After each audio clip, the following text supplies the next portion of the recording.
তো গাইস আগে ভিডিওটা দেখো তারপর কিছু ফানি কমেন্টস পড়ব। আরে তোমরা ভাবতেও পারবে না যে এই ভিডিওটা কত পুরনো। আই থিঙ্ক ভিডিওর কোয়ালিটি দেখে কেউ কেউ গেস করে গেছো যে তখন আমার কাছে আইফোন ছিল না। আরে ধুর, অত সাসপেন্স রাখার কোনো দরকারই নেই।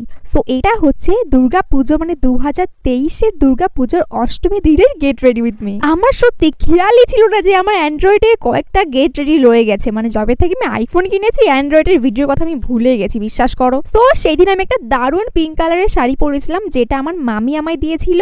আর কানেরটা দেখে না আমার মা তো পুরো অবাক হয়ে গেছে যে এত বড় কানের দুল তুই কি করে ক্যারি করবি। তো আমি মাকে অনেকক্ষণ ধরে বোঝালাম যে ফ্যাশনের জন্য ওইটুকু তো কষ্ট সহ্য করতেই হবে, তাই না। তারপরে আইলাইনার বাদ দিয়ে একটু কাজল পরেছিলাম, একটু ব্লাশ অ্যাপ্লাই করলাম, অ্যান্ড দেন একটা বড় টিপ, যেটা তখন আমার খুব ভালো লাগতো, বাট এখন দেখে না আমার কেমন মনে হচ্ছে এত বড় টিপ পরার কি দরকার ছিল ভাই, ছোটই তো পড়তে পারতিস। তো এরই মধ্যে চলে আসলেন আমাদের পিন্টু মশাই। তো আমায় একটু হেল্প করার চেষ্টা করছে, আর আমি চুলে কার্ল করে চুলটার 12টা বাজে।